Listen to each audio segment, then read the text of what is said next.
Samantha Morgan had mastered the art of being unseen at Evergreen Memorial Hospital. At 36, her dark hair always tucked beneath a standard-issue surgical cap, her brown eyes carefully avoiding contact with the surgeons who saw her as just another nurse in blue scrubs.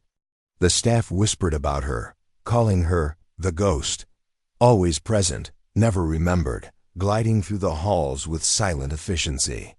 Before we jump back in, tell us where you're tuning in from, and if this story touches you, make sure you're subscribed, because tomorrow I've saved something extra special for you. The emergency department hummed with its usual controlled chaos as Samantha arrived at 6 a.m., her comfortable shoes barely making a sound against the polished floors that had witnessed decades of medical triumphs and tragedies. The other nurses called her Morgan the Machine behind her back, a nickname born from her uncanny ability to anticipate complications before doctors noticed them, and her habit of studying medical journals during her breaks.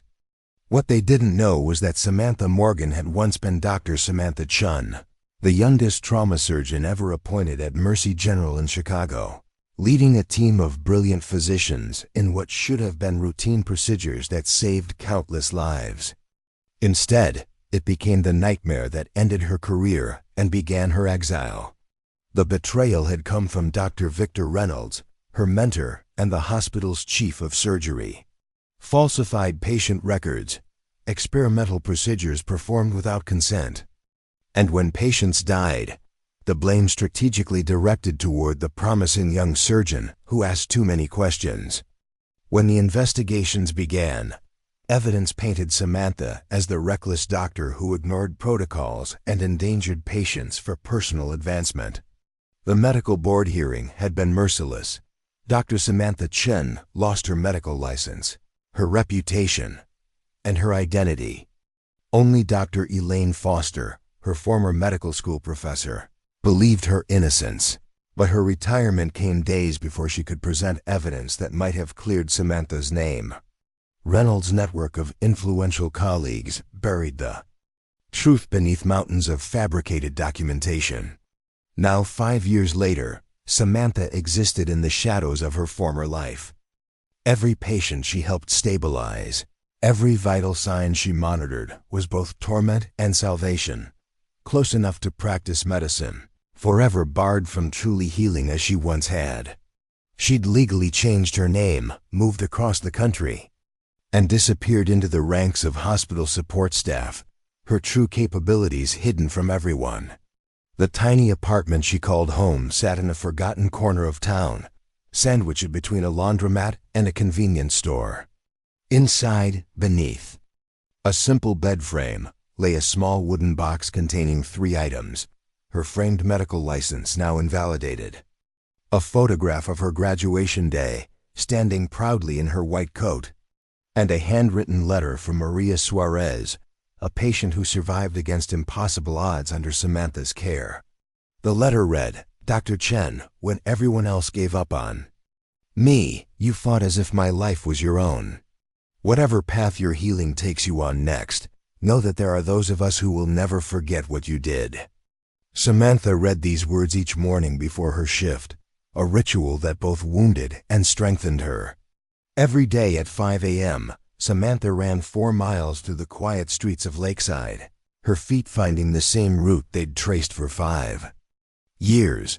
The physical exertion helped quiet the constant ache of loss, the loss of purpose, of identity, of the ability to heal at the highest level.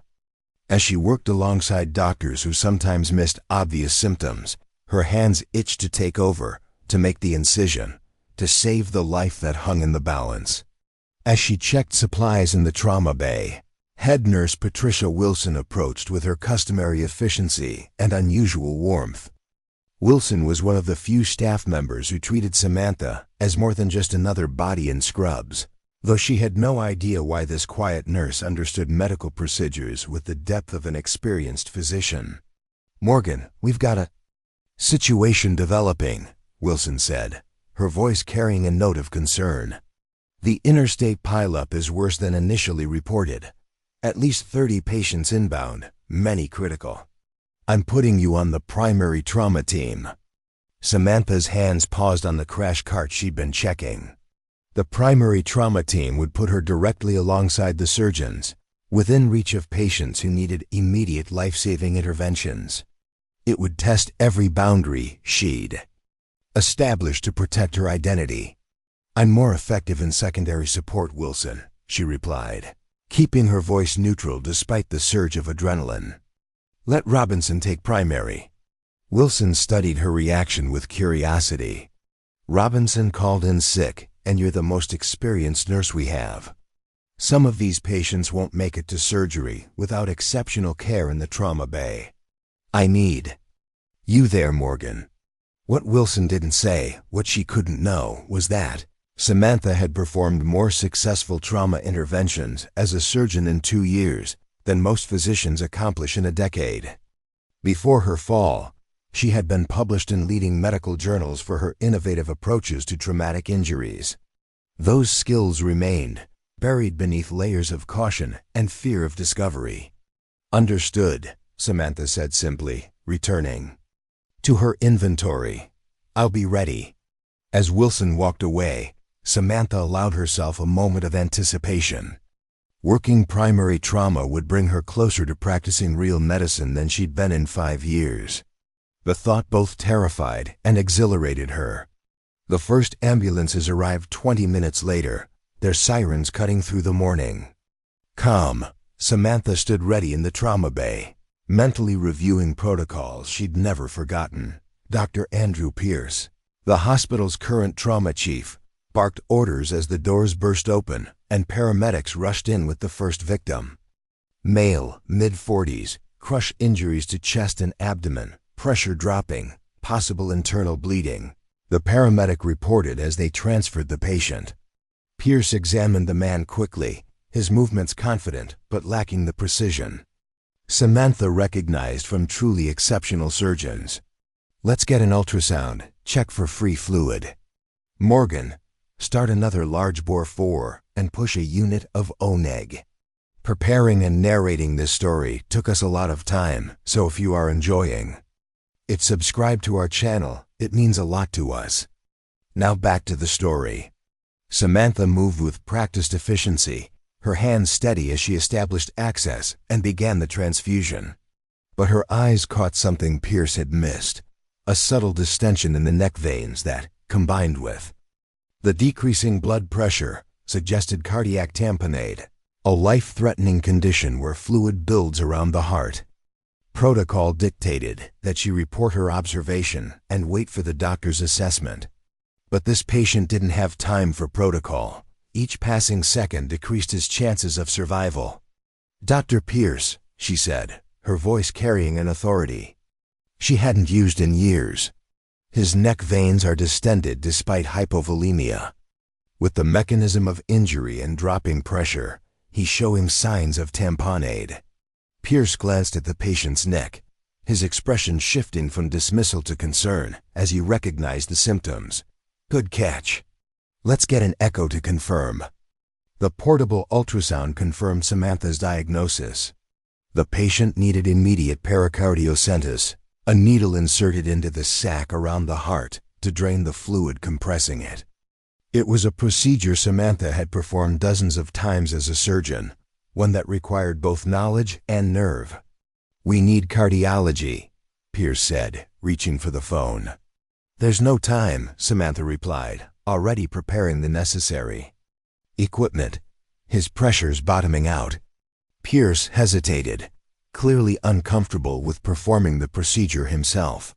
Samantha could see the indecision in his eyes, the mental calculation of risk versus benefit, the fear of making the wrong choice.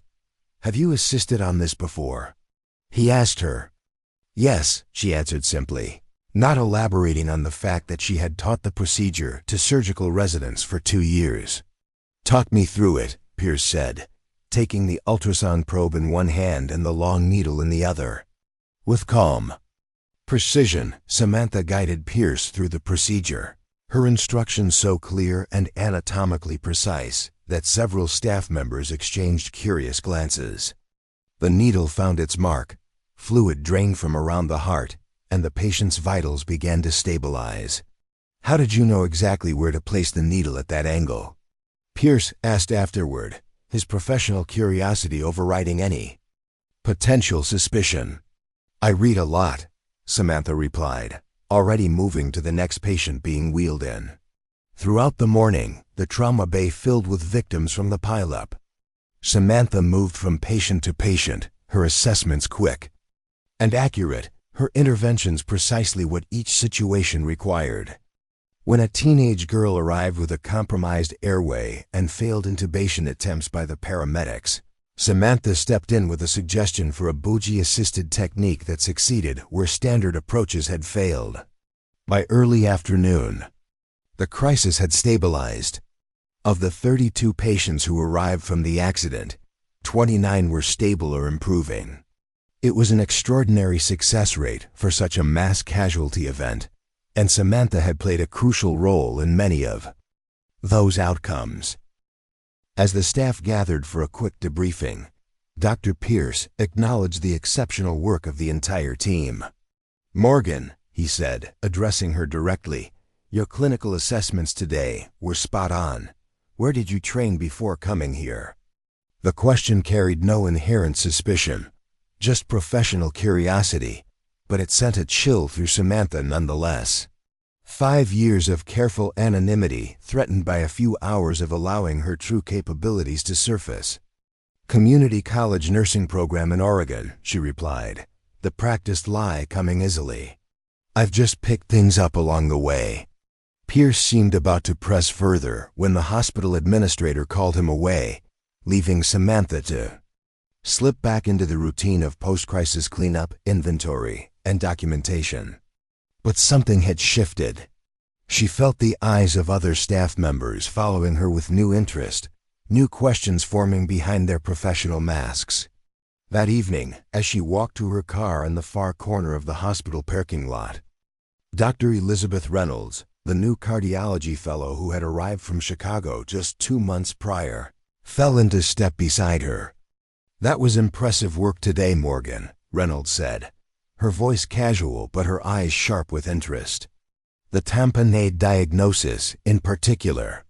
Most nurses wouldn't catch that, especially not before the ultrasound. Just lucky observation." Samantha replied, increasing her pace slightly. "Maybe," Reynolds continued, matching her stride. "Or maybe it was the kind of observation that comes from someone who's seen it before. Someone who knows exactly what to look for because they've been trained to see it." Samantha stopped walking, turning to face the younger doctor. "What are you suggesting, Dr. Reynolds?" Reynolds held her gaze steadily. "I'm not suggesting anything. I'm merely observing that your clinical skills seem unusually developed for your current position. It reminds me of a surgeon I read about during my training, Dr. Samantha Chun. She had a particular technique for pediatric trauma assessment that you used today with the 9-year-old boy." The name of her former self spoken aloud after 5 years sent a jolt through Samantha's system, but her face remained impassive. "I'm not familiar with Dr. Chun's work." "That's a shame," Reynolds replied. "She was brilliant.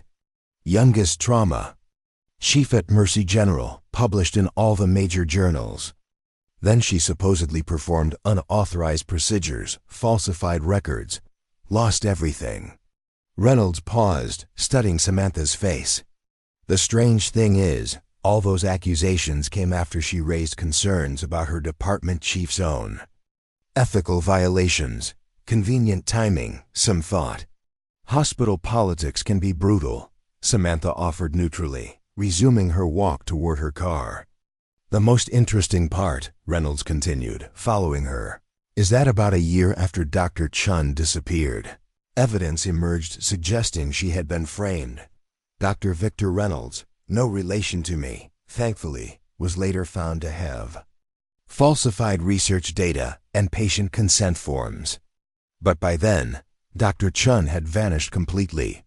Samantha reached her car, an aging sedan that blended with the hospital's general landscape of practicality. "That's quite a story," she said, unlocking the door. But I don't see what it has to do with me. Dr. Reynolds smiled slightly. Nothing necessarily. Except that I witnessed something today that I've only read about in medical journals. The Chun technique for pediatric trauma triage. Only someone trained by Dr. Chun herself would know those specific assessment patterns. I watch a lot of medical documentaries, Samantha replied, opening her car door. Of course, Reynolds nodded, stepping back. Well, whatever your background, Morgan, the hospital is lucky to have someone with your observational skills. Those patients today certainly were. As Samantha drove home, her hands gripped the steering wheel with unnecessary force. For 5 years, she had maintained her cover, stayed invisible, kept her true abilities hidden except in the most subtle ways. One crisis, one day of allowing her real skills to surface, and already the questions had begun. In her apartment, she opened the wooden box and stared at her old medical license, tracing the embossed lettering with her fingertip. Dr. Samantha Chun. The name felt both intimately familiar and impossibly distant, like remembering a dream. Upon waking, the person she had been seemed to exist in another lifetime, another reality altogether. Her phone rang, displaying the hospital's number. With a sense of foreboding, she answered. Morgan, it's Wilson. I need you to come in tomorrow for the Disaster Response Committee meeting. After today's performance, Dr. Pierce specifically requested you join the committee. The request was both an honor and a threat. Greater recognition meant greater scrutiny. The ghost nurse who faded into the background was being asked to step into the light. I'll be there, Samantha replied, knowing that refusing would raise more questions than accepting. As she prepared for bed, Samantha couldn't shake the feeling that her carefully constructed anonymity was beginning to crumble. Dr. Reynolds. Pointed comments, Dr. Pierce's new interest in her background, the increased visibility of committee membership, all threatened to expose what she had hidden for 5 years. What Reynolds didn't know, couldn't know, was that Samantha had never received word about Victor's eventual exposure. She had been too deep in her self-imposed exile, too focused on survival to learn that the man who destroyed her career had finally faced consequences for his actions. The revelation sent hope and anger coursing through her in equal measure. Hope that vindication might be possible, anger that it had come too late to save her career and reputation. She fell asleep wondering if the ghost she had become would soon be forced back into the world of the living, and whether that resurrection would bring salvation or a new kind of destruction. Tomorrow's committee meeting would be the first test of many, she suspected, as the hospital began to wonder exactly who was the quiet nurse they called the ghost. The Disaster Response Committee meeting room buzzed with nervous energy as Samantha entered. The space was smaller than she expected, with a conference table surrounded by 8 chairs and walls covered in emergency protocols and evacuation maps. Dr. Pierce was already there, along with Wilson, the hospital administrator James Coleman, and 3 other department heads. The final seat was occupied by Dr. Elizabeth Reynolds, whose presence sent a jolt of apprehension through Samantha. Morgan, right on time, Pierce said, gesturing to the empty chair between himself and Reynolds. We were just discussing yesterday's response metrics. 32 critical patients, 29 stabilized, 0 deaths in the ED. That's unprecedented for a mass casualty event of this scale. Samantha took her seat, careful to maintain the slightly hunched posture of someone unused to being the center of attention. The team performed exceptionally well, she said, deflecting praise to the group rather than accepting any for herself. The team had excellent guidance, Coleman interjected, his administrative mind clearly calculating the positive press such outcomes could generate. Dr. Pierce tells me you made several crucial diagnostic calls that changed patient trajectories. Just doing my job, Samantha replied, aware of Reynolds watching her with analytical interest. Your job, Pierce continued, pulling up data on the screen at the front of the room. And then some. The average time to intervention for critical patients yesterday, was 43% faster than our previous best. That's the difference between life and death in trauma cases.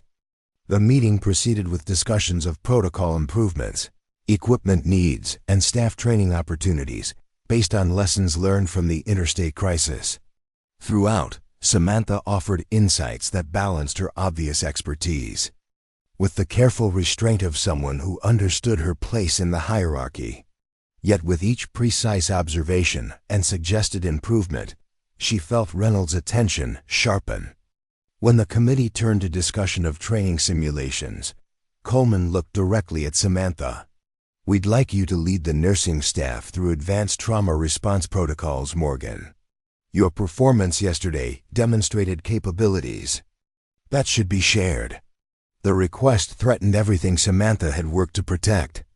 Teaching others would require demonstrating techniques, explaining rationales, revealing the depth of knowledge that no ordinary nurse could possess. It would invite questions she couldn't answer without exposing her past. "I'm not comfortable in teaching roles," she began carefully. "There are others with formal instruction experience who would be better suited." "Nonsense," Coleman dismissed her objection with a wave. "You have a natural ability to guide others. Several doctors mentioned how clearly you explained procedures during the crisis." Before Samantha could formulate another objection, Reynolds spoke up. "Actually, I'd like to co-lead those sessions if Morgan agrees. My fellowship included teaching responsibilities, and together we could cover both nursing and physician perspectives." The suggestion carried an unmistakable subtext that only Samantha understood. Reynolds was offering a controlled environment to explore her suspicions about Morgan the nurse versus the surgeon she suspected her to be. "That's an excellent idea," Coleman approved immediately. "The two of you can work out the details. I want the first session scheduled within 2 weeks." As the meeting concluded, Samantha gathered her notes with deliberate slowness, hoping to avoid further conversation with Reynolds. But the cardiologist lingered as well, waiting until the others had filed out before speaking. "We should discuss our approach to the training sessions," Reynolds said, her voice casual but her eyes intent. "Perhaps over coffee." Samantha recognized the trap but saw no graceful way to avoid it. "I have another shift starting soon." "Maybe tomorrow." "Tomorrow then," Reynolds agreed easily. "The cafe across from the hospital, 10 a.m. I'm genuinely interested in your perspectives on trauma assessment. Your techniques yesterday saved lives, Morgan. That's worth exploring, regardless of where you learned them." The implied question hung in the air between them, but Samantha merely nodded and left, her mind racing with contingency plans. 5 years of careful anonymity was unraveling faster than she had imagined possible. One crisis, one day of allowing her true abilities to surface, and the carefully constructed walls between Samantha Morgan and Dr. Samantha Chun were already showing cracks. The evening shift brought new challenges. Word had spread through the hospital about Morgan the Ghost and her exceptional performance during the mass casualty event. Nurses who had barely acknowledged her presence before now sought her opinion on patient assessments. Junior doctors who had previously dismissed her watched her work with new attention. Dr. Jason Miller, an emergency physician known for his arrogance and dismissive attitude toward nursing staff, provided the first direct confrontation. As Samantha checked on a patient with concerning vital signs, Miller entered the room with the strutting confidence of someone who believed his medical degree made him inherently superior to everyone without one. "Well, if it isn't our resident miracle worker," he said, his tone dripping with sarcasm. "Heard you were diagnosing cardiac tamponade before the ultrasound yesterday. Getting a bit beyond your scope of practice, aren't you, Morgan?" Samantha continued checking the patient's foreline, her face betraying nothing. The patient presented with classic signs. "I simply suggested Dr. Pierce consider the possibility." Classic signs that most attendings would miss, let alone nurses, Miller pressed, stepping closer. "Where did you say you trained again?" "Community college program in Oregon. Samantha repeated her cover story, meeting his gaze steadily. "And 5 years of emergency department experience here." Miller's eyes narrowed. "That's interesting, because I called a buddy at Portland General yesterday. They've never heard of a nurse with your skill set coming from any program in the state." The direct challenge sent ice through Samantha's veins, but years of maintaining her cover had taught her to control her reactions. "I never said I worked at Portland General. Now, if you'll excuse me, this patient's potassium level is critically low. He needs intervention." Miller glanced at the chart, clearly intending to contradict her, but froze when he saw the lab values she'd just received. The patient's potassium was indeed dangerously low, a fact that had been missed during earlier rounds. "I'll order 4 potassium," he muttered, the wind taken from his confrontational sails by her accurate assessment. "Already paged nephrology for consult," Samantha replied, adjusting the patient's monitor. "Given his kidney function, they'll need to determine appropriate dosing." Miller left without further comment, but Samantha knew the encounter represented only the beginning. Her exceptional performance had transformed her from comfortable invisibility to uncomfortable scrutiny. The ghost was becoming visible, and visibility brought danger.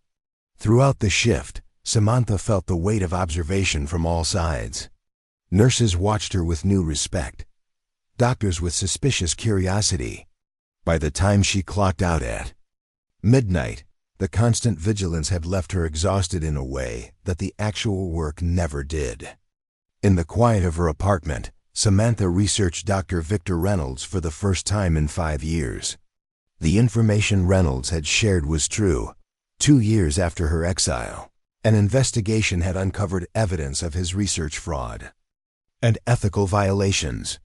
He had lost his medical license and faced criminal charges, but avoided jail time through a plea agreement. The scandal had been significant in medical circles, but contained enough for Mercy General Hospital to avoid major reputation damage.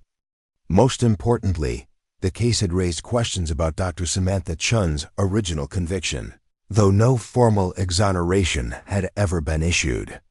Without Samantha present to defend herself or push for reconsideration, the medical board had simply noted that new evidence raises concerns about the original findings without taking further action. She was still legally barred from practicing medicine. Her license remained revoked, but the existence of evidence suggesting her innocence opened possibilities she had long since abandoned. Sleep eluded her as she considered her options. She could disappear again, change her name once more, find another hospital in another state, retreat further into anonymity. She had done it once.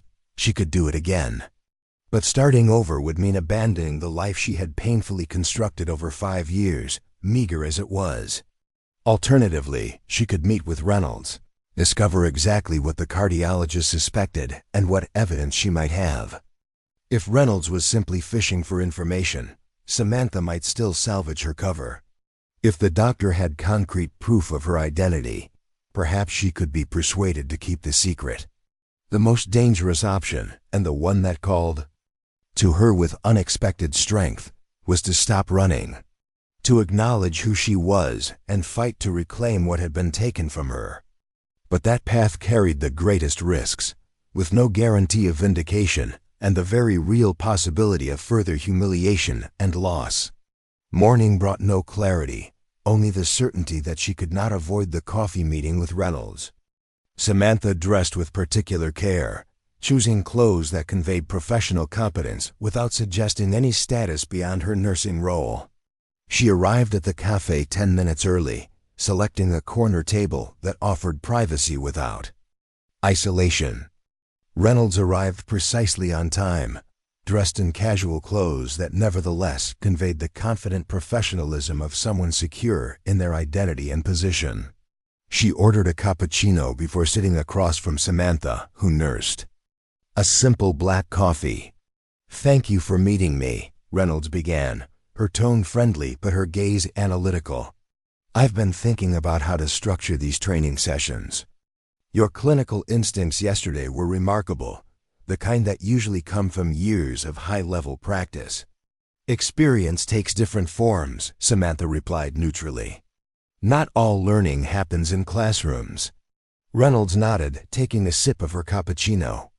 True, but certain techniques, certain patterns of assessment and intervention, those come from specific training traditions.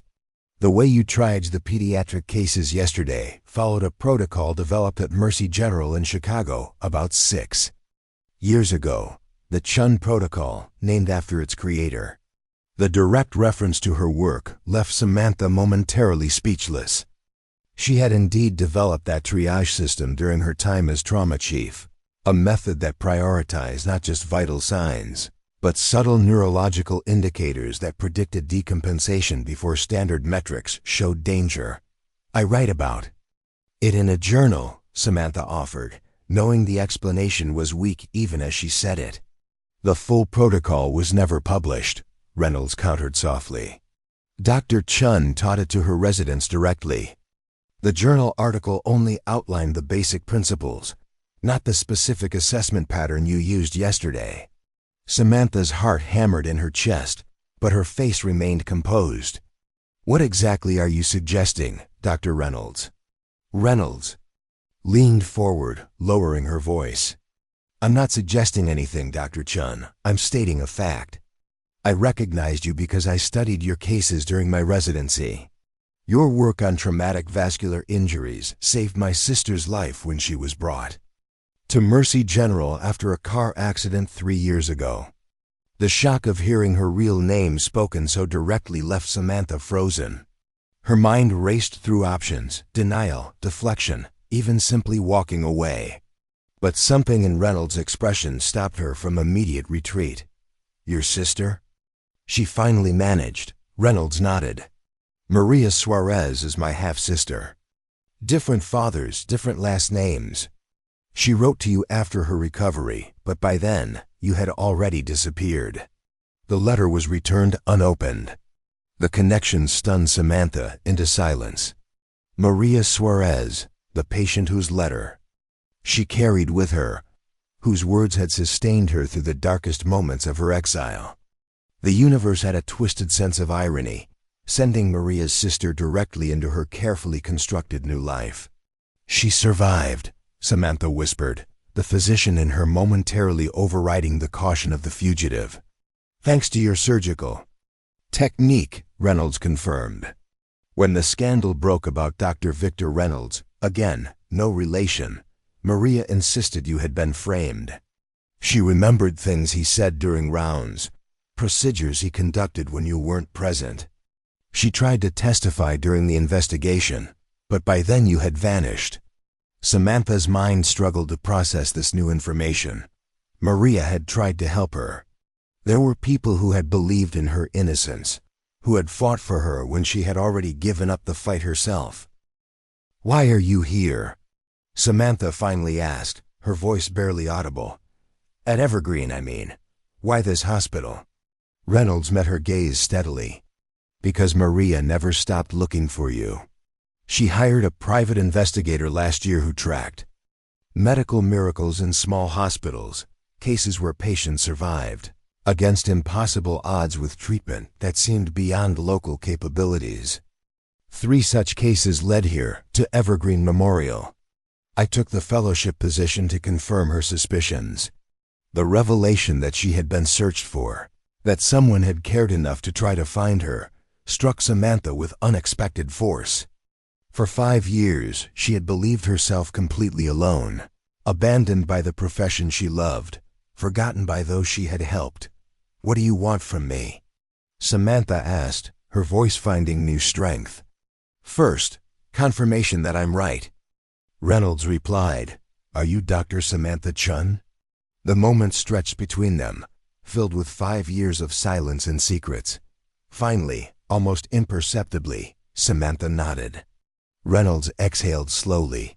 Thank you for that truth. Second, I want to help you clear your name. The medical board reopened your case last year based on evidence from Victor Reynolds' trial, but without your testimony, they can't proceed to full exoneration.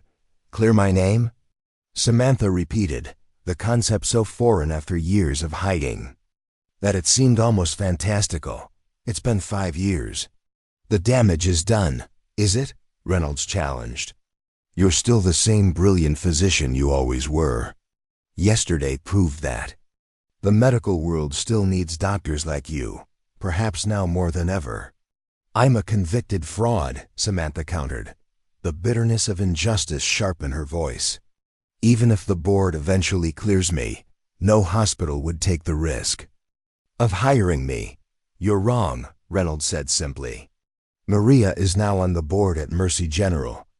Dr. Foster, before her retirement, documented everything she knew about Victor's fabrications.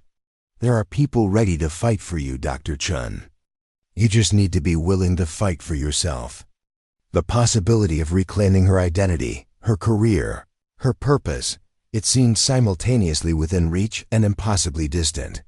5 years of careful invisibility had taught Samantha to value safety over justice, security over truth. The prospect of stepping back into the light carried both promise and peril. I need time to think, she said finally. Reynolds nodded, sliding a business card across the table. Take all the time you need. But know this, whether you choose to reclaim your name or not, I will keep your secret. You've suffered enough injustice already. As they parted ways outside the cafe, Samantha felt something she hadn't experienced in 5 years. Hope, dangerous and fragile, but undeniably present. The ghost had been seen, recognized not as an imposter, but as the healer she had always been. The decision before her would require courage of a different kind than she had needed to survive her exile. Not the courage to disappear, but the courage to stand and fight, to risk everything for the chance at restoration. As she walked back toward her apartment, Samantha Chun began to emerge from the shadows of Samantha Morgan's careful existence, one tentative step at a time. The hospital called just as she reached her door. Another multi-car accident, all available staff needed immediately. The universe, it seemed, was not finished testing her resolve or her ability to balance who she had been with who she had become. The emergency department was in chaos when Samantha arrived. 3 trauma bays already filled with critical patients, more ambulances inbound, and a staff stretched thin by the previous day's mass casualty event. The cause, a charter bus carrying a senior citizens group, had crashed on the mountain highway, with initial reports suggesting multiple critical injuries and complex medical histories complicating treatment plans. Dr. Pierce spotted her immediately, relief visible on his face. Morgan, thank God. We're short-staffed in Trauma 1. Peterson called in sick and Williams is assisting in surgery. Samantha moved quickly to Trauma 1, where a woman in her 70s lay unconscious, monitors showing dangerously unstable. Vital signs. Dr. Miller was attempting to establish an airway, his frustration evident as he struggled with what appeared to be a difficult intubation. Damn it, Miller muttered, withdrawing the laryngoscope. Her anatomy is distorted from previous radiation therapy. I can't visualize the cords. Samantha assessed the situation instantly. The patient's oxygen saturation was dropping rapidly, her lips taking on a bluish tinge. Without immediate intervention, brain damage would begin within minutes. Protocol dictated she suggest calling anesthesia for assistance, but the patient didn't have that kind of time. The knowledge of how to save this woman burned in Samantha's mind, fighting against the constraints of her nursing role.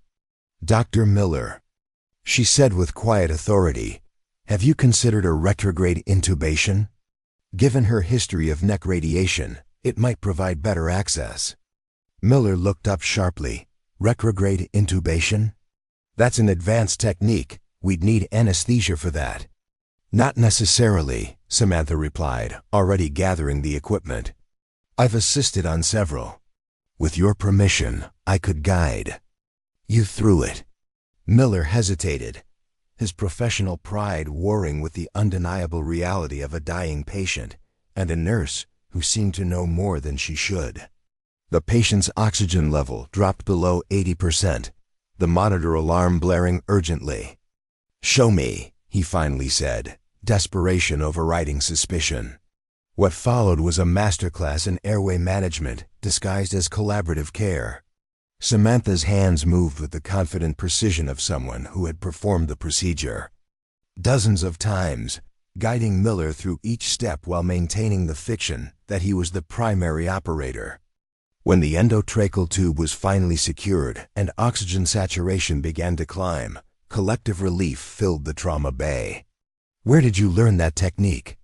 Miller asked quietly as they stabilized the patient, his earlier hostility replaced by genuine curiosity. "I worked with a thoracic surgeon in my previous hospital," Samantha answered, the half-truth easier than a complete fabrication. He believed in teaching advanced skills to the entire team. Before Miller could probe further, Dr. Pierce appeared. At the doorway, "We've got 3 more critical patients 2 minutes out. Bus driver with potential internal bleeding, elderly male with head trauma, and a woman with chest pain and history of cardiac issues." His eyes fell on Samantha. "Morgan, I need you to lead the cardiac case with Dr. Reynolds. Given yesterday's performance, you're our best option." The assignment sent a jolt of apprehension through Samantha. Working directly with Reynolds after their morning conversation added complications she wasn't prepared for. But the professional in her recognized that a cardiac patient with trauma needed the best care available. "Understood," she replied, already moving toward the indicated trauma bay. Reynolds was waiting, setting up the portable ultrasound. Her eyes met Samantha's briefly, a silent acknowledgement passing between them, before both focused entirely on preparation for the incoming patient. The ambulance arrived moments later, paramedics rushing in with an elderly woman whose face was contorted. In pain. 82-year-old female, Margaret Wilson, chest pain radiating to left arm, began after bus impact.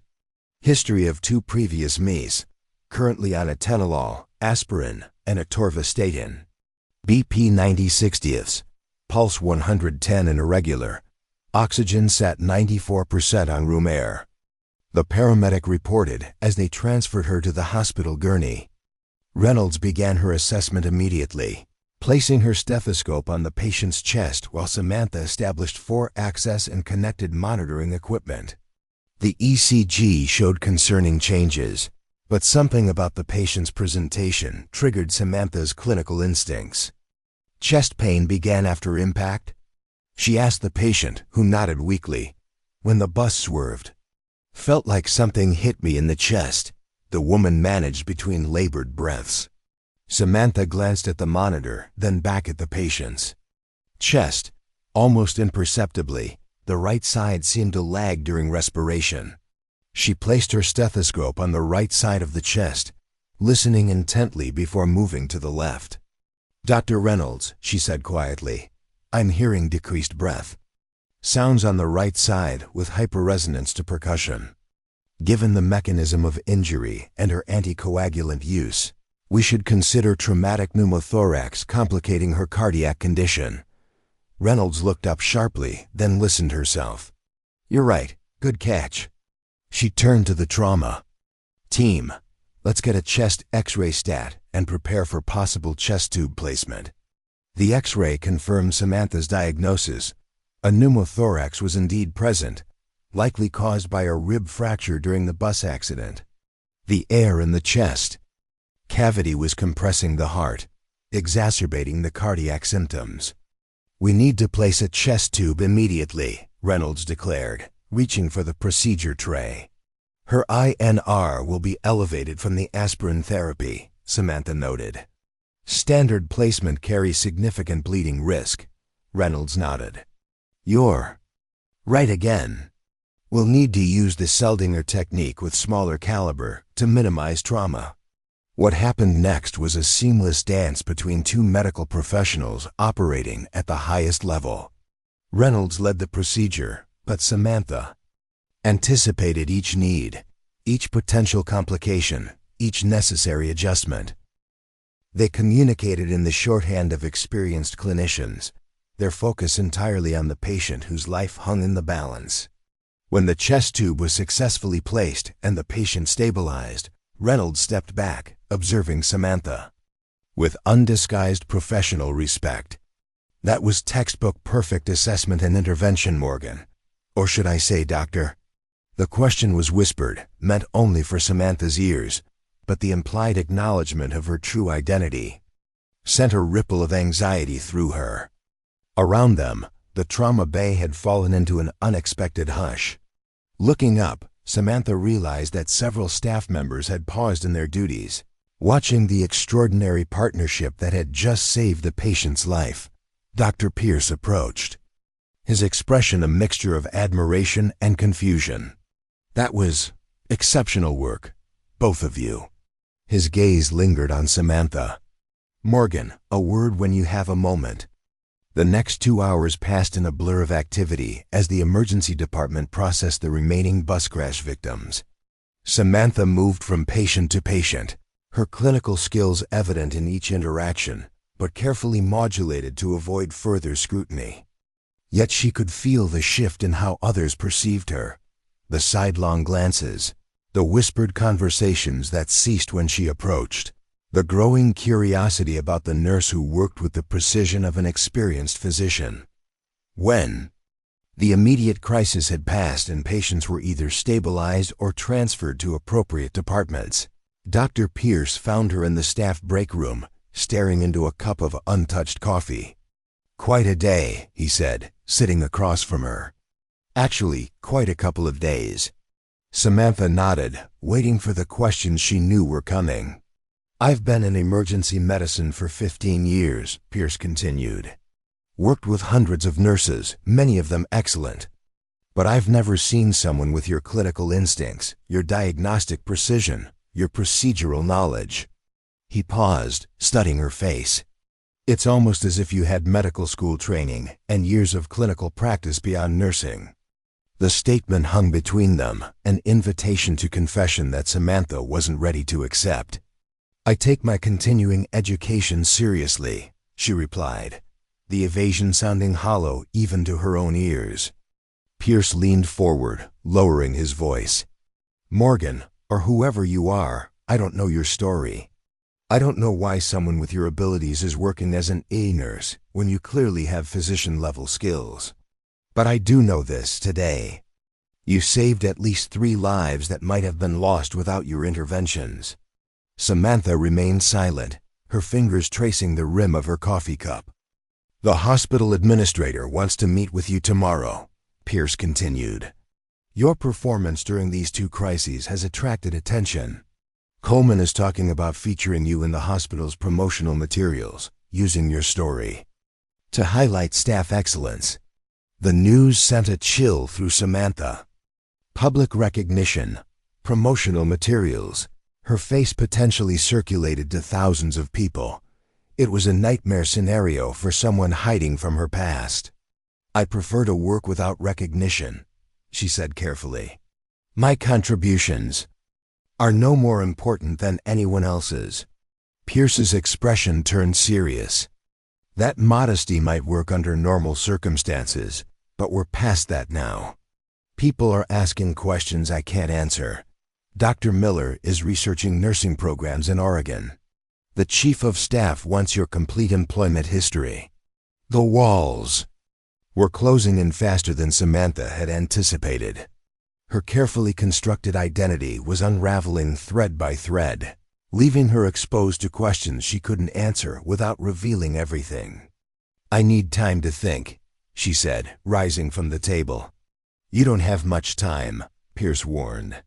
"The meeting with Coleman is scheduled for 10 a.m. tomorrow. Whatever your story is, you might want to consider whether keeping it secret is worth losing your position here." The drive home felt surreal, as if Samantha were watching herself from a distance. 5 years of careful anonymity dismantled in less than 48 hours. The ghost made visible, her capabilities exposed, her secrets teetering on the edge of revelation. In her apartment, she opened the wooden box that contained the remnants of Dr. Samantha Chune's life. The medical license, the photograph, Maria's, Letter, tangible connections to an identity she had buried, but never truly abandoned.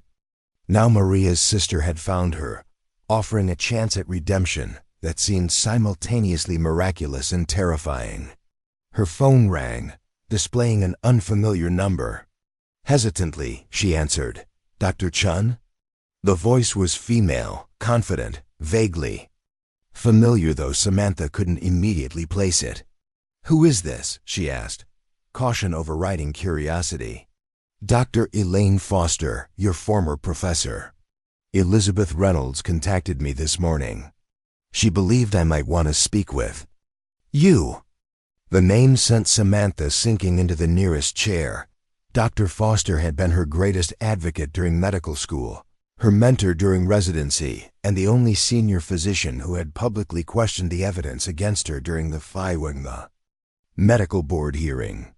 "Dr. Foster," she managed, emotion threatening to overwhelm her composure. "I thought you had retired. From practice, yes. From fighting injustice? Never." The older woman's voice carried the same determined strength Samantha remembered. "I've spent 3 years gathering evidence about what Victor Reynolds did to you and others. The medical board has agreed to reopen your case, but they needed to locate you first. How did you find me?"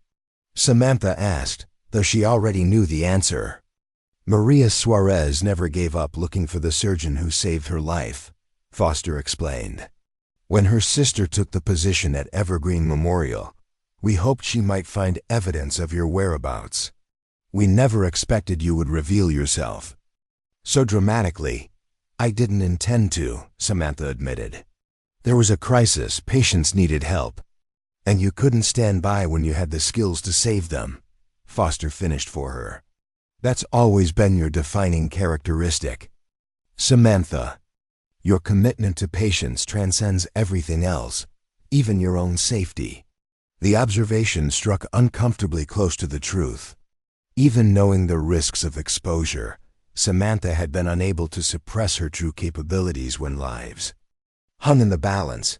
"What happens now?" she asked quietly. "That depends on you," Foster replied. "The hospital administrator has scheduled a meeting with you tomorrow. He's been contacted by journalists about the miracle nurse who saved so many during the recent crises. Your face could be on the local news by tomorrow evening." The thought sent panic coursing through Samantha. "I can't. I'm not ready for that." "Then you have 2 options," Foster said, her tone gentle but firm. "You can disappear again, change your name, find another hospital, hide your abilities even more carefully than before. Or you can reclaim who you really are." "They'll never restore my license," Samantha argued. "Even with new evidence, the stain on my reputation is permanent." "That's where you're wrong," Foster countered. "I've spent 3 years building your case.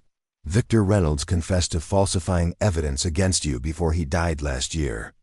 3 board members have already indicated they would vote for full exoneration and license reinstatement. The possibility seemed too miraculous to be true. Why would they do that after all this time? Because medicine needs physicians like you, Samantha. Because justice delayed is still preferable to justice denied. And because Maria Suarez is now a powerful healthcare attorney who has made your case her personal mission."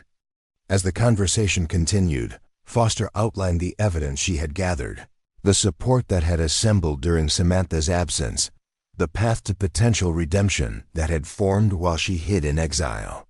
Throughout, Samantha remained silent, absorbing the revelation that she had not been forgotten, that people had fought for her even when she had stopped fighting for herself.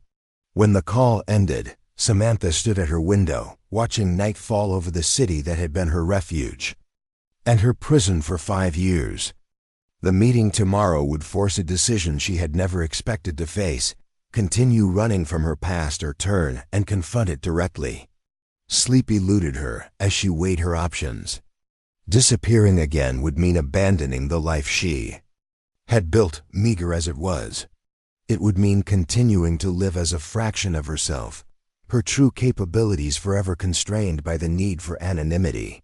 Facing the administrator, acknowledging her identity, would mean risking everything on the chance of redemption.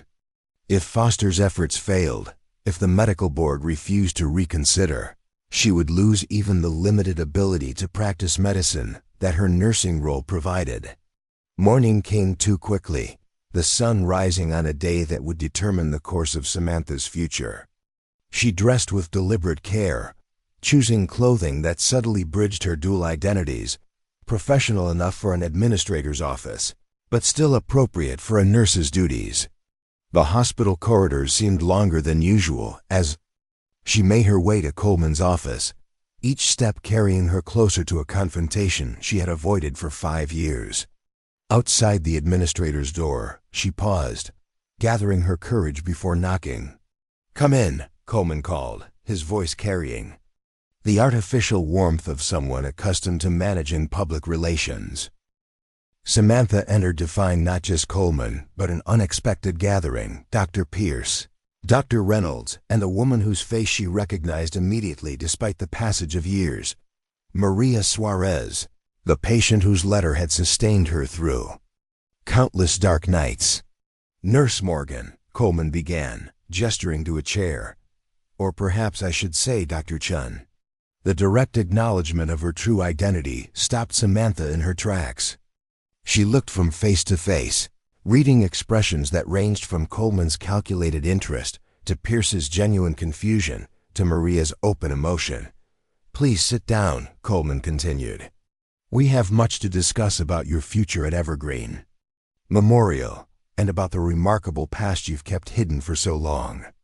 The moment of truth had arrived. 5 years of hiding, of diminishing herself, of existing as a ghost in the halls of medicine had led to this crossroads. As Samantha took her seat, the weight of her decision pressed upon her with physical force. The path she chose now would determine not just her own future, but potentially the lives of countless patients who might benefit from her true capabilities.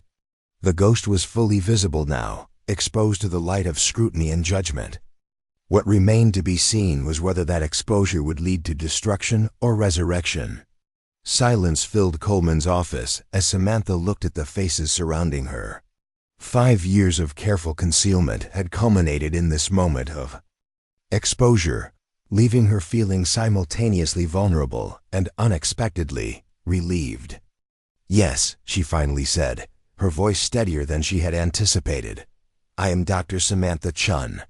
The simple admission released a tension she had carried for so long that it had become part of her identity. Across from her, Maria Suarez's eyes filled with tears, while Dr. Pierce's expression transformed from confusion to dawning comprehension. "I knew it," Pierce murmured. "The diagnostic precision, the procedural knowledge, it all makes sense now." Coleman leaned forward, his administrative mind clearly calculating implications. "Dr. Chun, your skills have saved numerous lives at this hospital, most recently during 2 major crises.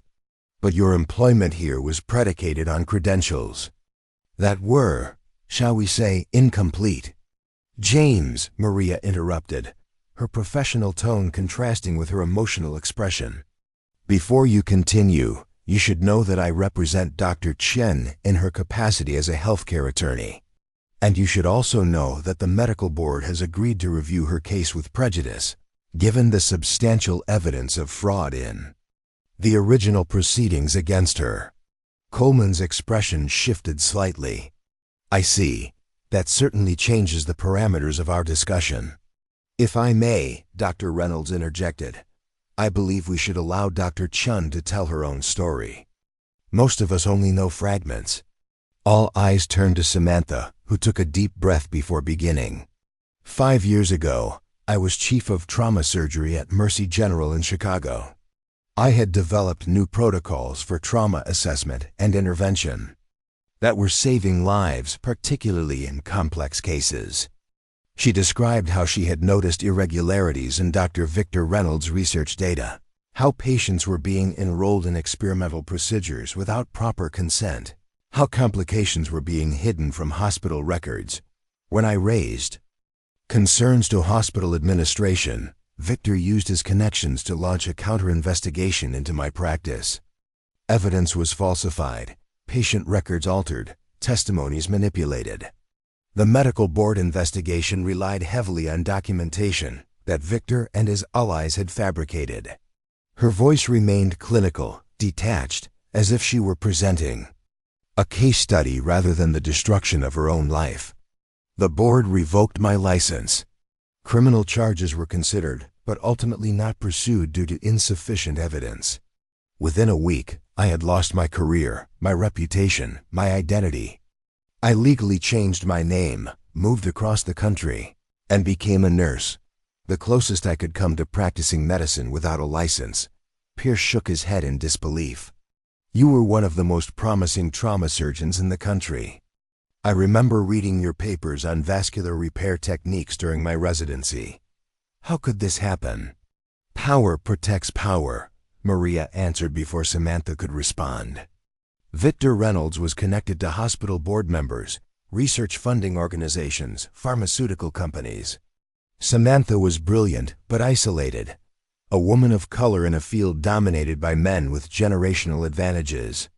When it came down to her word against his network, the system chose to believe him.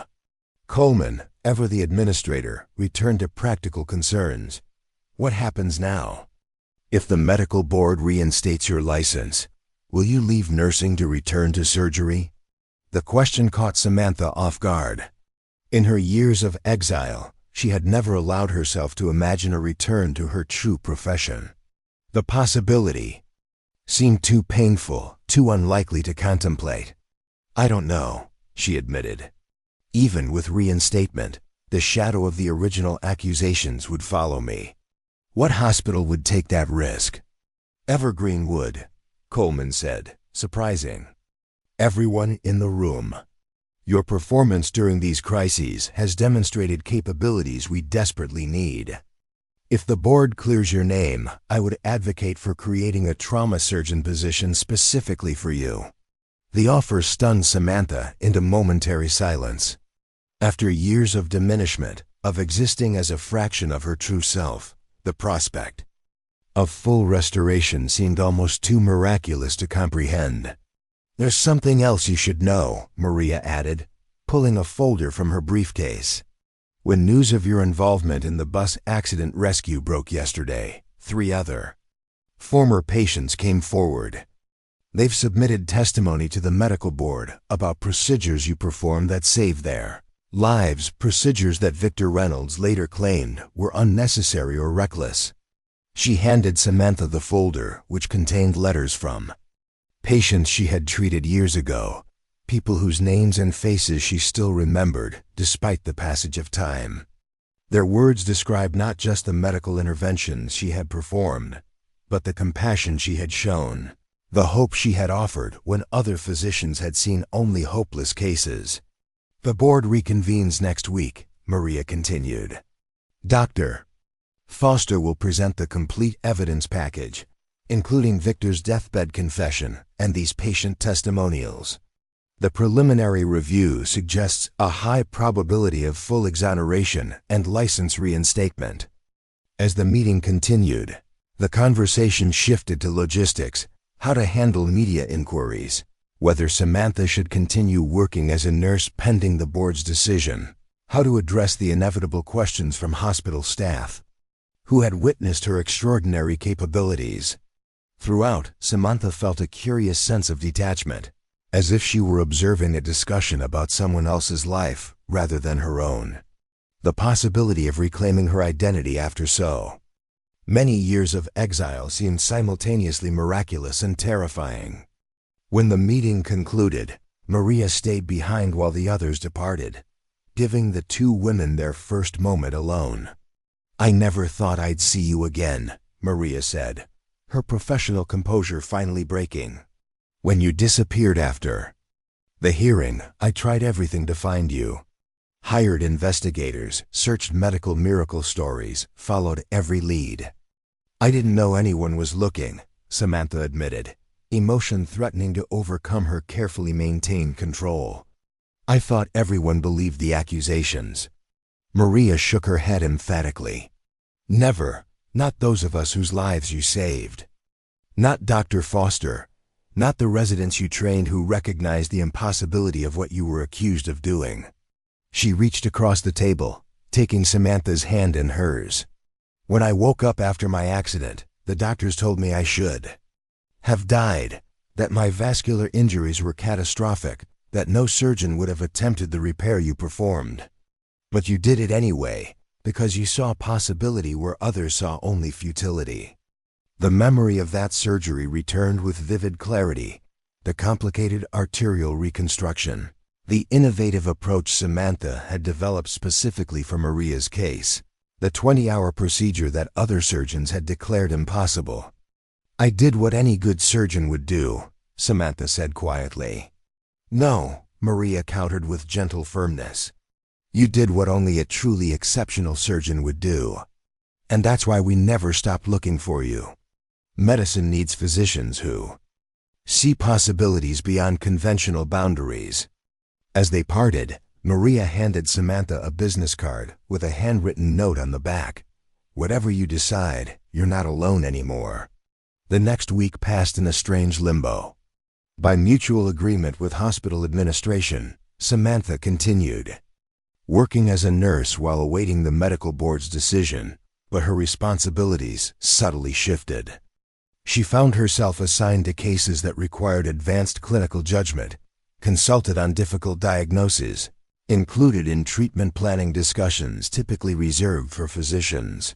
Word of her true identity spread through the hospital like wildfire, transforming how others perceived and interacted with her. Nurses who had once barely acknowledged her presence now sought her guidance on patient assessments.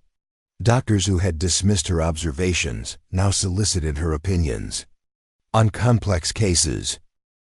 I worked hard to ensure they wouldn't recognize it, Samantha replied, pouring herself a cup of coffee, another small ritual that symbolized her changed status. That's what I find most remarkable, Miller admitted. You could have revealed yourself during any of the crises we faced, taken control, asserted your superior knowledge. But you chose to work within the constraints of your role, finding ways to guide without commanding. His observation touched on something Samantha herself had been contemplating, how her years of enforced humility had transformed her approach to medicine and leadership. Before her fall, she had been brilliant, but sometimes inflexible, confident in her abilities but occasionally dismissive of others' perspectives. The experience of working from within the nursing ranks had given her insights no traditional surgical career could have provided. As she moved through her first day as the officially reinstated Dr. Samantha Chun, she found herself approaching patient care with an integration of identities, the diagnostic precision and technical expertise of the surgeon combined with the holistic awareness and collaborative spirit she had developed as a nurse. By day's end, she had reached her decision. Meeting with Coleman in his office, she outlined her vision not for simply returning to her former role, but for creating something new that built upon all she had experienced. I'll accept the position as trauma surgeon, she told him, but with one condition. I wanted to develop a new model for trauma care at Evergreen, one that breaks down the traditional hierarchies between specialists, nurses, and support staff to create truly collaborative emergency response teams. Coleman's eyebrows rose with interest. Go on. 5 years as a nurse showed me both the strengths and weaknesses of our current system. Physicians often miss insights that nurses develop through continuous patient contact. Nurses sometimes lack the theoretical framework to fully interpret what they're observing.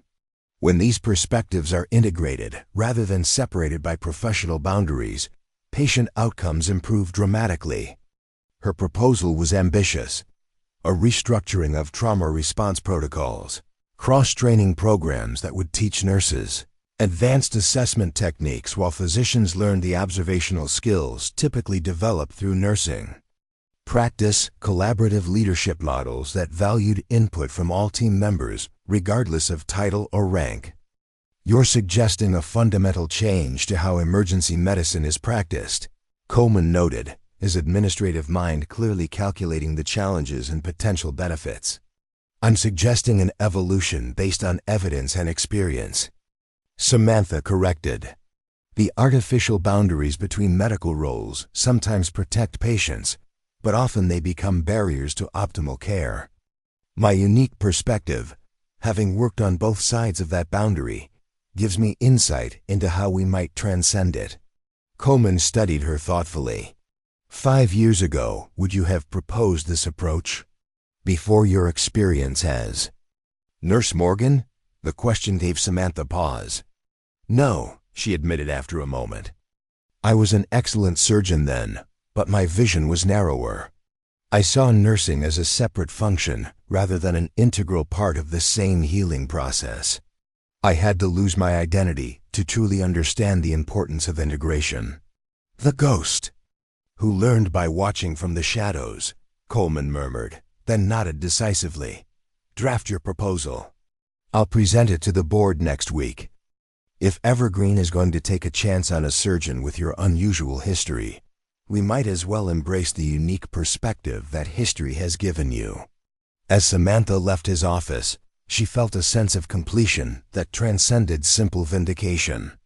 The journey from Dr. Chun to Nurse Morgan and back again had not been a circular path returning her to her starting point, but rather a spiral that had brought her to a higher level of understanding and purpose. In the emergency department, she paused to watch the seamless coordination of doctors, nurses, and support staff responding to a newly arrived patient. Each played their role with dedication and skill, yet the invisible boundaries between those roles sometimes prevented the integration of knowledge that could elevate care from adequate to exceptional. Tomorrow she would begin the work of bridging those boundaries, of creating a model of care that honored the unique contributions of each role while transcending the limitations of traditional hierarchies. The ghost had emerged from the shadows, not simply to reclaim her former place, but to transform the system that had both broken and ultimately remade her. As Samantha Chun, MD, stepped forward to join the trauma team, she carried with her not just the restored credentials of a surgeon, but the profound understanding of a healer who had experienced medicine from its most privileged heights and its most humble trenches. That integrated perspective, hard-won through years of exile and service, would become her greatest contribution to the profession that had first rejected her and now welcomed her return. The ghost had saved everyone, including herself, by finding the courage to become fully visible once again. 2 years later, the auditorium at the National Medical Conference buzzed with anticipation as hundreds of physicians, nurses, and healthcare administrators filled the seats. On stage, a large screen displayed the title of the keynote presentation, "The Integrated Trauma Response: Breaking Boundaries to Save Lives." Dr. Samantha Chun stood in the wings, reviewing her notes one final time. At 38, she carried herself with the quiet confidence of someone who had faced professional death and resurrection. Her dark hair was now worn in a stylish bob instead of the severe bun of her nursing days, and her brown eyes, once trained to avoid contact, now met others' gazes with direct engagement. 5 minutes, Dr. Chun, the conference coordinator informed her. "We're at maximum capacity, with overflow rooms streaming the presentation." Samantha nodded, taking a deep breath to center herself. 2 years ago, she could never have imagined standing before the most prestigious medical conference in the country, preparing to share the revolutionary care model she had developed at Evergreen Memorial. The journey from disgraced surgeon to hidden nurse to innovative medical leader had been extraordinary by any measure. As the conference chair began her introduction, Samantha's mind flashed back to the pivotal moments that had led to this day. The crisis that forced her to reveal her true capabilities, the medical board hearing that restored her license, and the 2 years of transforming Evergreen's trauma care approach into a model that was now being adopted by hospitals nationwide. "It is my great honor to introduce our keynote speaker," the chair announced, her voice carrying through the packed auditorium. Dr. Samantha Chen, whose personal journey is as remarkable as her professional innovations. After a 5-year absence from medicine following the case of proven wrongful license revocation, Dr. Chen returned to transform trauma care at Evergreen Memorial Hospital. Under her leadership, their integrated trauma response system has reduced mortality rates by 27% and decreased time to treatment by 35%. Please welcome Dr. Samantha Chen. The applause was thunderous as Samantha walked onto the stage, approaching the podium with measured steps. She surveyed the audience briefly, noting familiar faces from her past and present. Dr. Foster in the front row, Maria Suarez beside her, Dr. Pierce and several Evergreen colleagues in the center section, and even Dr. Miller, whose initial suspicion had given way to genuine respect and collaboration. "Thank you for that generous introduction," Samantha began, her voice steady and clear. "The title of my presentation today is the Integrated Trauma Response, but it could just as easily be called What I Learned When I Lost Everything." A hush fell over the audience, the unexpected personal opening capturing immediate attention. 7 years ago, I was a trauma surgeon at the height of my career when false accusations destroyed my reputation and stripped me of my medical license. For the next 5 years, I worked as a nurse under an assumed name, hiding my training and capabilities while still trying to help patients in whatever capacity I could. Samantha paused, letting the gravity of this admission settle across the room. Many in the audience were familiar with her story. It had made national headlines when the medical board issued its unprecedented public apology and reinstatement, but hearing it directly from her carried a different weight. What I initially viewed as the greatest tragedy of my life ultimately became its greatest gift. Working as a nurse when I had been trained as a surgeon gave me a perspective few medical professionals ever experience: the opportunity to see healthcare from both sides of an artificial divide that has structured medicine for generations. The presentation that followed was a masterclass in healthcare innovation, as Samantha outlined the integrated trauma response model she had developed at Evergreen. Using case studies, outcome data, and implementation strategies, she demonstrated how breaking down traditional hierarchies between physicians, nurses, and support staff had dramatically improved patient outcomes, while simultaneously increasing staff satisfaction and reducing burnout. The traditional medical hierarchy was built on the assumption that knowledge flows in one direction, from physicians down to other team members, she explained, displaying a slide showing the conventional pyramid structure. But anyone who has worked in a hospital knows that critical information and insights flow in all directions. She clicked to the next slide, showing the circular model her team had implemented. In the integrated trauma response, we recognize that each team member brings unique perspectives and capabilities. Nurses often notice subtle changes in patient condition before they register on monitoring equipment. Technicians develop intuitive understanding of equipment function that surpasses theoretical knowledge. Physicians bring diagnostic frameworks and procedural expertise. As Samantha described specific protocols and training methods, she interspersed personal anecdotes that illustrated the model's foundations. Moments during her nursing years when she had recognized critical conditions, but struggled to have her observations taken seriously, contrasted with the collaborative approach now standard at Evergreen. When a multi-vehicle accident brings 6 critical patients to the emergency department simultaneously, there's no time for territorial disputes or hierarchical communication patterns, she explained. Every observation matters, every team member's expertise must be valued, every insight might be the one that saves a life. The presentation concluded with video testimonials from Evergreen staff members, physicians, nurses, and technicians, describing how the integrated trauma response had transformed not just patient outcomes, but their experience of practicing medicine. "I've been a trauma nurse for 20 years, Patricia Wilson stated in her video segment. Under Dr. Chun's model, I've developed assessment skills I never thought possible, and physicians actually listen when I raise concerns. It's revolutionized how we work together. Dr. Miller's testimonial carried particular impact, given his initial resistance to Samantha's approach. I was skeptical at first, he admitted on screen. I thought blurring the lines between roles would create confusion and compromise care. I couldn't have been more wrong. This model has made me a better physician by teaching me to truly value the insights of every team member. As the final video ended, Samantha returned to the personal journey that had made these innovations possible. 7 years ago, I lost my identity as a physician.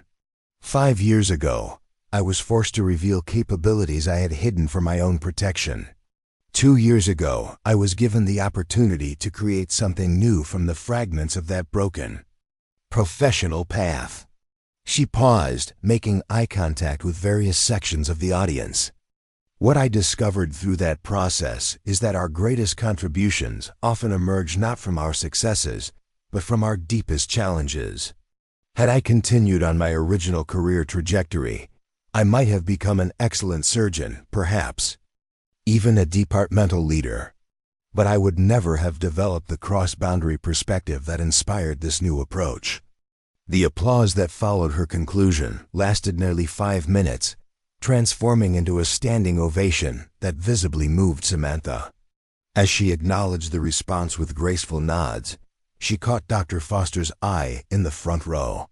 The older physician's expression conveyed a depth of pride that transcended professional appreciation, the recognition of a student who had not just survived adversity, but transformed it into wisdom. The Q&A session that followed demonstrated the medical community's intense interest in both the integrated trauma response model and Samantha's personal journey. Questions ranged from implementation strategies to training methodologies to the psychological resilience required to reclaim a professional identity after such profound loss. Dr. Chun, one physician asked, how did you maintain your clinical knowledge during those 5 years when you couldn't practice as a surgeon? Samantha smiled slightly. I read every journal article I could access. I mentally performed procedures I observed. I studied imaging and lab results as if I were still responsible for treatment decisions. But most importantly, I learned entirely new perspectives from my nursing colleagues, approaches to patient care that medical school never taught me. Another questioner, a hospital administrator from Boston, raised the concern most on the minds of institutional leaders. The hierarchical structure of medicine has existed for centuries. How do you overcome the resistance to change, particularly from physicians who may feel their authority is being diminished? That's an excellent question, Samantha acknowledged. We didn't eliminate structure or expertise-based authority. What we eliminated were communication barriers and the assumption that information only flows in one direction. When physicians experience how this approach improves their diagnostic accuracy and treatment outcomes, resistance typically transforms into advocacy. As the session concluded, conference attendees surrounded the stage, eager for further conversation. Medical journal editors requested articles. Hospital administrators sought consultation. Physician groups invited her to speak at their institutions. Dr. Foster made her way through the crowd, her silver hair and commanding presence creating a natural path. When she reached Samantha, she embraced her former student with uncharacteristic public emotion. You've done it, Foster said quietly. You've taken an injustice that would have destroyed most physicians and transformed it into something that will save countless lives. I had excellent teachers, Samantha replied, the simple words carrying her deep gratitude for Foster's unwavering support throughout her ordeal and recovery. Teaching provides the foundation, Foster countered. But this transformation came from within you. The willingness to learn from loss instead of being defined by it. That's the rarest quality in our profession. Later that evening, Samantha joined a small gathering of colleagues in a private dining room at the conference hotel. The group included her closest allies from Evergreen, Dr. Foster, Maria Suarez, and several physicians who had been early adopters of the integrated trauma response at their own institutions. As dinner progressed, Dr. Pierce raised his glass in a toast to Dr. Samantha Chun, who taught us that sometimes you have to break the system to fix it. Laughter and applause followed, but Samantha shook her head slightly as she raised her own glass. Not to break it, she corrected, but to reimagine it. The best parts of our medical tradition, the commitment to excellence, the dedication to continuous learning, the drive to improve patient outcomes, those remain sacred. What needed reimagining were the artificial boundaries that sometimes prevent us from achieving those ideals. The conversation flowed freely, touching on future developments, potential research projects, and the expanding network of hospitals implementing versions of the integrated trauma response. Throughout, Samantha found herself reflecting on the extraordinary journey that had brought her to this moment of professional fulfillment, beyond anything she had imagined possible during her years of exile. As the evening wound down, Maria drew Samantha aside for a private conversation. "I have something to show you," she said, pulling out her phone and opening an email. "The medical board's final action in your case was completed today." Samantha scanned the document on the screen, her breath catching as she absorbed its significance. The board had not only maintained her full exoneration, but had established the Chen protocol for reviewing cases of potential wrongful license revocation, creating a more rigorous evidentiary standard and mandatory reassessment timelines. "They named a reform protocol after me?" Samantha asked, the irony not lost on her. Maria nodded, her expression both serious and satisfied. "Your case exposed fundamental flaws in how the board handled accusations, particularly when power imbalances existed between the accuser and the accused. The Chun protocol ensures that no physician will ever again experience what happened to you without proper safeguards and timely review." The recognition brought an unexpected wave of emotion. Being restored to her profession had given Samantha personal vindication, but this systemic change represented something larger, the transformation of her individual suffering into protection for others who might face similar injustice. The following morning, Samantha was scheduled to lead a workshop on implementing the integrated trauma response model. As she prepared her materials in her hotel room, her phone rang with an unfamiliar number. "Dr. Chun? This is Dr. Nathan Rivera, Chief of Surgery at Metro General in New York. I attended your keynote yesterday and was profoundly impressed, both with your model and with your personal resilience." "Thank you, Dr. Rivera," Samantha replied, curious about the purpose of the call. "I'll get straight to the point," Rivera continued. "Metro General is establishing a center for healthcare innovation, focused on developing new models of care delivery across multiple specialties. After seeing your presentation, our board unanimously agreed that you would be the ideal founding director." The offer took Samantha completely by surprise. Metro General was one of the most prestigious medical centers in the country, and the position Rivera described would allow her to expand her work beyond trauma care to potentially transform practices across the entire healthcare spectrum. "That's an extraordinary opportunity," she acknowledged. "But I have commitments at Evergreen that I take very seriously." "Of course," Rivera agreed. "We understand your loyalty to the institution that supported your return to medicine. The position wouldn't begin for 6 months, giving you time to transition your current team to continue the work you've started there." He outlined the resources the center would command: research funding, interdisciplinary staff, connections to medical education programs that would train the next generation of physicians in these innovative approaches. The scale was several magnitudes beyond what Evergreen could provide. "May I have some time to consider?" Samantha asked, her mind already processing the implications of such a move. "Absolutely. Take a week to think it over." "But Dr. Chun, this Center represents a chance to transform healthcare delivery on a national scale. Your experience, all of it, including those 5 years working outside traditional physician roles, makes you uniquely qualified to lead this effort. After ending the call, Samantha stood at her hotel window, looking out over the city.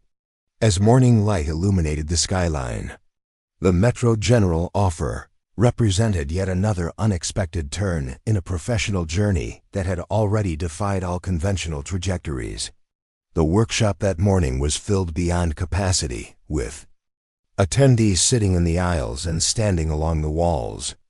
For 3 hours, Samantha guided participants through the practical aspects of implementing the integrated trauma response, from initial staff training to communication protocols to performance metrics.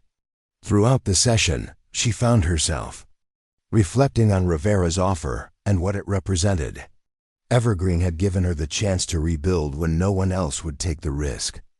The staff there had embraced her vision, becoming partners in developing an approach that was now attracting national attention. Her loyalty to that institution ran deep. Yet the opportunity to expand this work to a platform with Metro General's resources and influence was compelling. The potential impact on patient care nationally, even globally, could not be ignored. As the workshop concluded, Samantha found Dr. Pierce waiting for her outside the conference room. "That was extraordinary," he said as they walked together toward the hotel restaurant for lunch. "I counted representatives from at least 30 major medical centers.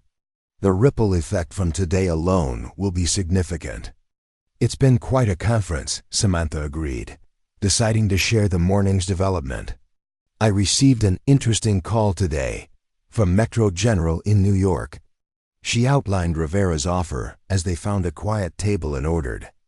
Pierce listened attentively, his expression thoughtful rather than surprised. "I've been expecting something like this," he admitted when she finished. "Your work has generated too much attention for the major centers to ignore. Metro General is just the first. There will be others." "Evergreen gave me a chance when no one else would," Samantha said, the conflict evident in her voice. "Walking away feels like betrayal." Pierce shook his head firmly. "It would only be betrayal if you abandoned the work unfinished. But you've built something sustainable at Evergreen, a team that understands your vision, protocols that have been refined through 2 years of implementation, outcomes data that validates the approach. You've created a foundation that will endure whether you're physically present or not." His perspective surprised her. "You're not upset at the possibility of my leaving?" "Upset? Personally, I'd miss working with you every day," Pierce acknowledged. "But professionally? I believe the best leaders create systems that transcend their personal presence. You've done that at Evergreen. Now the question is whether you can do it on a larger stage." The conversation continued through lunch, exploring the potential impact of leading the Innovation Center versus remaining at Evergreen.